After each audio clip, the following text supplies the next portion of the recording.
3, 4 notches above a Tesla, above a BYD Seal, above any other kind of like mainstream EV. I'm running out of words. I'm running out of synonyms to say good and nice and premium and luxury. All right, just bear with me a little bit. This right here is the new BMW 5 Series, which is also called the i5 because it's electric. So it brings me to my next point, which it has to be a two-phase kind of car because it has to support all the combustion versions. And the i5, the electric version, like it has a new M5 now out, which is pretty tasty. That has a V8, but somehow weighs 2.4 tons.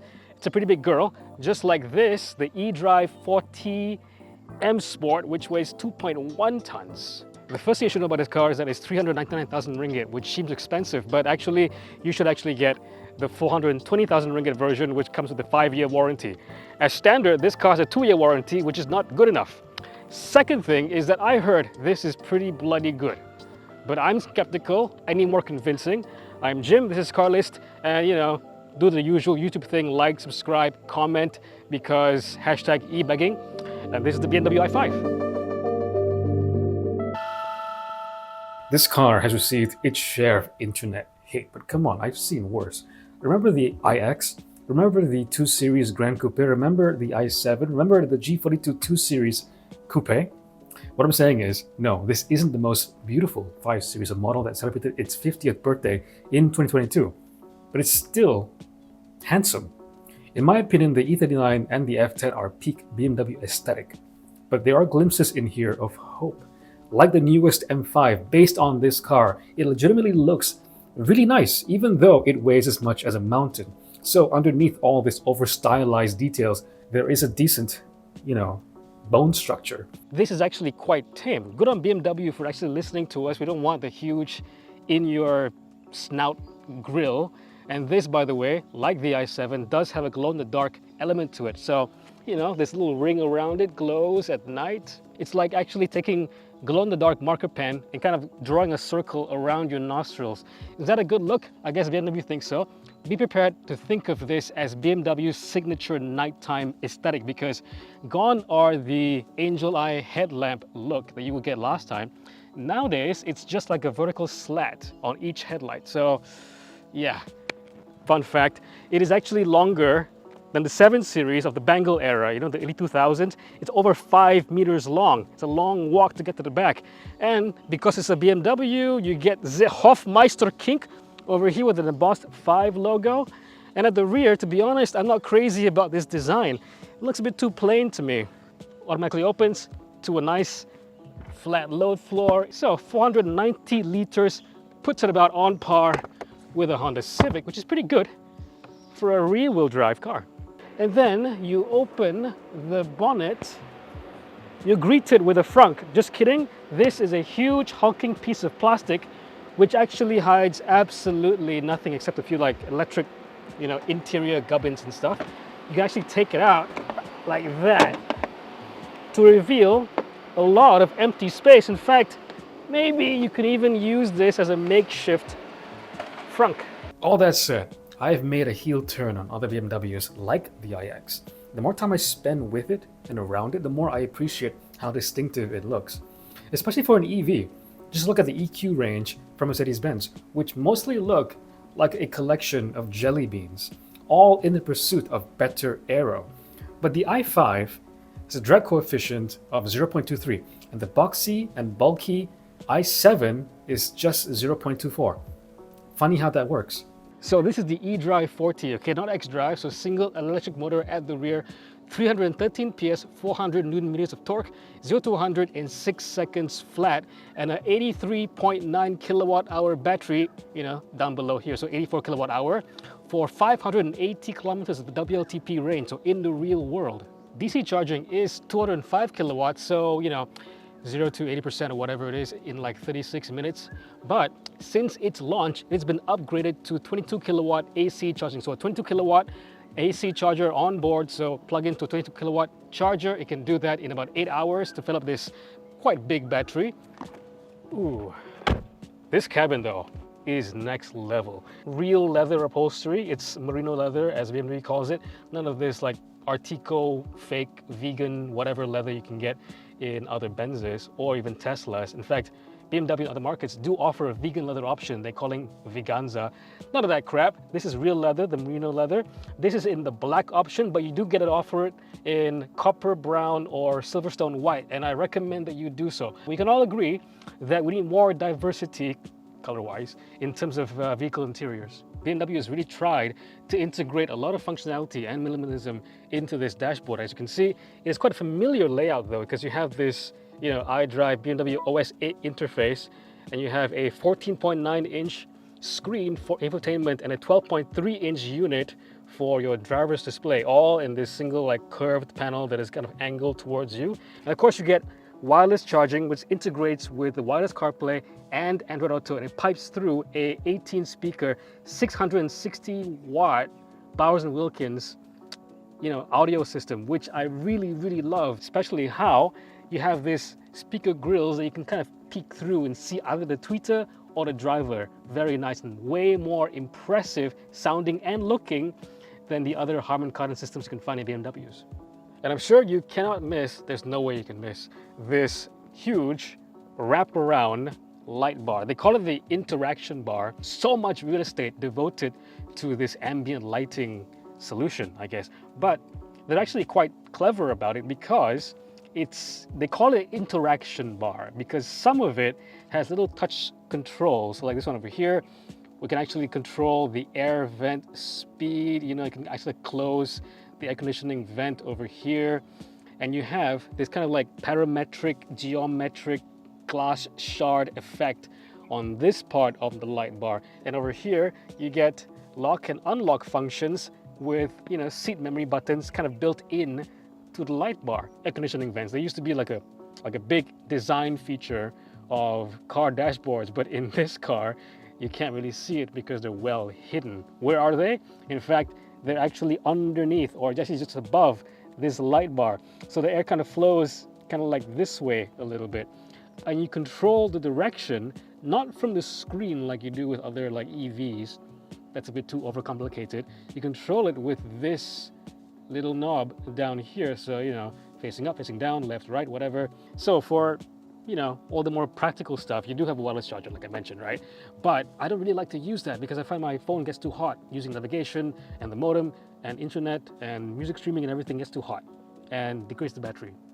Ironic, isn't it? So I like to use USB. So there's two USB-C slots down here near the cup holders. And in terms of storage, yes, you do get a decently sized door pocket over here, although it's not full length, though it should be. You get cup holders here, and the glove box is decently sized. I wouldn't say it's very big either.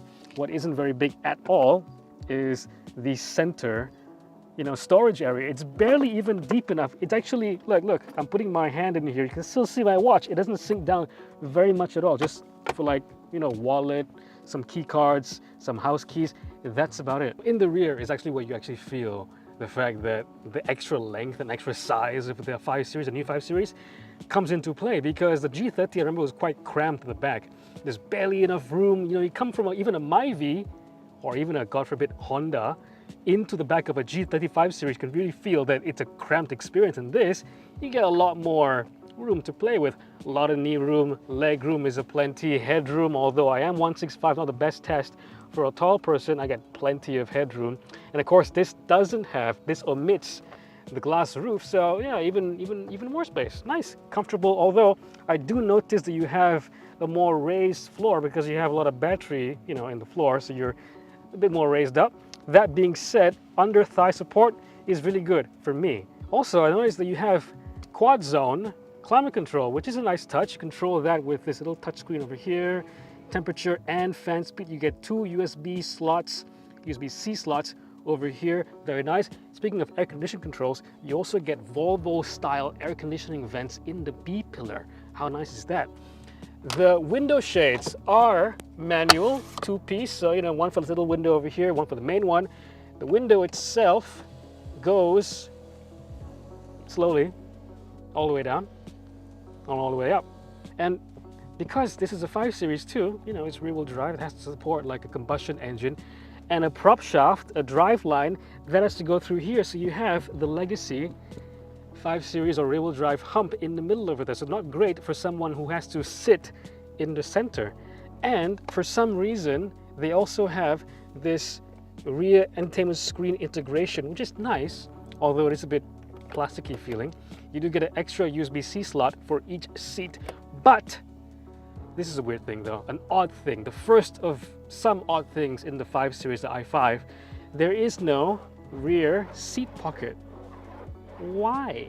It's got a car wash mode, which is very familiar if you own a Tesla or most other EVs, right? But this one is different. Press the camera button, you go into this panorama view, you press more, you go into car wash view, and it has little lines over here to actually help you line up if you go for a tunnel wash, which, to be honest, if you have an i5 or any kind of nice car, please don't go to a tunnel wash. It is a scratch factory. And you might have seen this on the internet already, but it has a camera built into the roof over here, you know. So you actually have to scroll down all the way, you find interior camera. So if you're a privacy nut, this might not be your biggest fan feature, but yeah, you can take a selfie. Hey BMW, take a selfie. Big button, the center console over here, you press it and you go to this screen and you can, you know, select different modes. You have personal, sport, which makes sense, efficient, that makes sense, expressive. There's also digital art, which you can actually start playing like you're in a museum, a guided tour of explaining what this digital art is. Oddly enough, if you go to personal, you can't really personalize it. Go to settings and you can either start it or deactivate it. The only one that I can find that you can actually personalize is sport. Go to settings, you can actually, you know, drivetrain, comfort, sport dynamics, the damper settings, the steering, weight, all these things for sport mode. And if you go to efficiency mode, you can actually activate maximum range over here, which limits, you know, the max speed to 90 kilometers per hour. There's all these battery saving modes to eke out the maximum range for minimal range anxiety. I don't know about you guys, but I think BMW has been diverging quite a bit from the 5 Series being like an enthusiast focused car, like a performance car or a handling focused car that happens to seat 5 and it's got a big boot and everything and could function as an executive car. I think for a long time people have been buying 5 Series because yes, they drive very well, they go down the road very, very nicely. Oh, a cat. All the animals are out today. If you're, I think, the majority buyer of the G30, you will love the i5 because it takes that kind of ethos of being a car that just drives superbly and just kind of doubles down on that idea, because the way this car goes around the road is sublime. Seriously, it is really, really good. It's quiet in here, it's very refined, the ride comfort is really good. And that's the differentiation I can probably kind of like point to as being the main selling point, the USP of the i5 over something else, over another EV. It just feels premium, guys. A couple of, 3-4 notches above a Tesla, above a BYD Seal, above any other kind of like mainstream EV. And yes, even above the Mercedes EQE, maybe even the EQS. There's just something about the way this thing is put together that just makes you feel like this is a very together product, a very fully baked product. And that's the main criticism I've had about the Mercedes EQ line for a long time, especially the EQ models that are like from the ground up to be an EV. It's almost like they were a little bit rushed out to market, Sorry, Mercedes-Benz, but I just gotta say, like, the main thing for you guys is to be the first German brand to make your ground up EV come to market. But BMW definitely took a more considered, less reactionary approach. Yes, they went hard into EVs for the most part. There's the iX3, there's the i4, even before that, you have the i3. They didn't go like, okay, well, we'll diverge all our cars. This car is still based on the CLAR platform, the cluster architecture. So you have a car that feels very much like a BMW, like the BMW that you would get, like a G30, like the older 7 Series, like the Z4. Does it even need air suspension? I would say no. It's just the way this thing goes down the road, the way it absorbs bumps is so good. It's really, really good. Not just, yeah, it's good for a BMW or it's about what I expect. No, this is exceptionally good. I'm running out of words. I'm running out of synonyms to say good and nice and premium and luxury. All right, just bear with me a little bit. It's not that easy to come up with words when you're driving and trying to avoid obstacles like cows and monkeys and cats. You guys can see, maybe you can see, I don't know. It's on the other side. Bye, cow.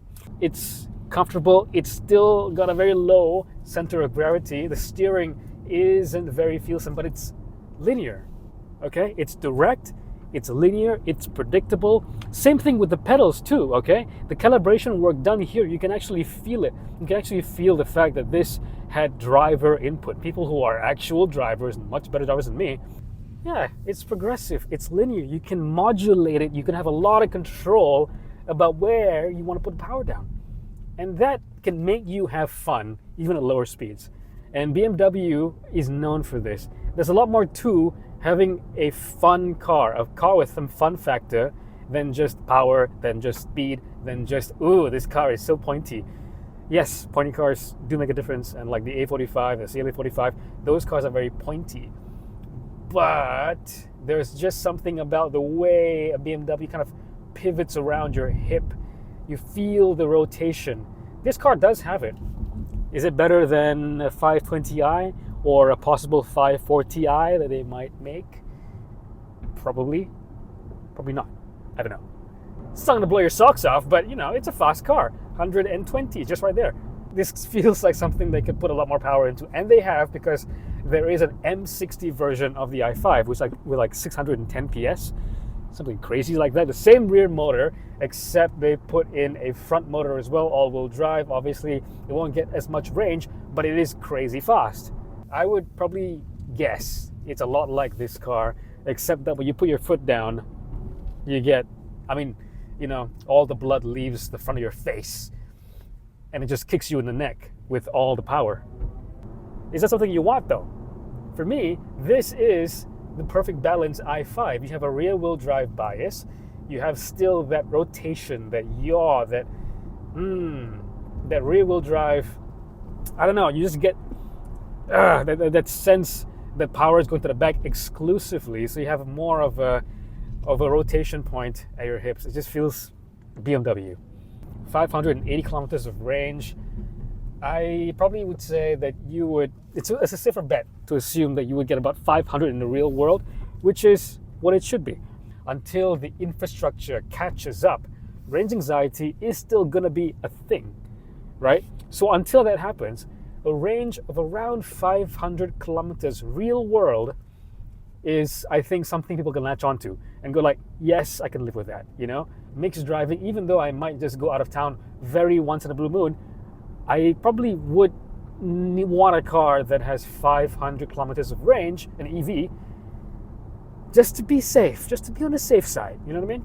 Like I said, this car doubles down on the essence of what I think the 5 Series has evolved to be. An engaging, everyday, comfortable, luxury premium car. You get the Tesla Model 3, you have the BYD Seal, you have the Aura 07, I guess. But if you want to step up, you could buy the Model S in other markets, but you can't buy it in Malaysia yet. Okay? You could buy the Porsche Taycan, but that's pretty expensive. You could buy the Audi e-tron GT, but it's pretty expensive. Same car, essentially. The EQE, I don't know. It's just, it's underwhelming. It doesn't feel like a fully baked Mercedes-Benz. When Mercedes-Benz actually gets around to taking their sweet time and making a properly luxury car out of the E-Class or out of the existing EQE, and then we can talk. But right now, if you're in the market for a premium mid-size or whatever this size is, saloon car that happens to be an EV, right now I think there is just no competition. This is the car. You can argue like the E39, the F10, the G30. They're all very easy cars to appreciate for their prettiness, okay? They are conventionally handsome / pretty. This car You have to get to know it to appreciate how it looks. There's nothing else on the road that looks like a BMW these days, for better or worse. And I think the more I spend time with it, the more I think it's for the better. And like the M5 looks good, man. The M5 looks good. It weighs like 2 cars put together, but it looks good. And that just goes to show me that I was wrong, that this car does have good bones, that BMW might still know what they're doing.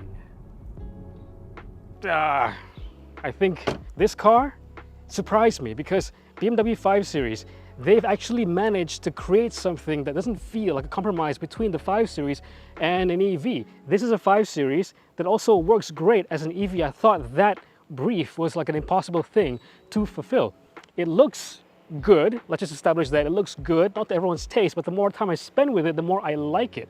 It is superb to drive. For what it offers, I think the value is there as well. The build quality is very, very high. The tech package is decently good. And I think the most important thing is that it feels special, and it makes you feel special when you're driving it. It has that still 5 Series magic. And that's why I would say that I can't really compare it to the EQE. I can't say the same things about this car that I can say about the EQE. The EQE feels a little bit unfinished when this feels like a more cohesive package. And they're the same price too. So I think the choice is clear.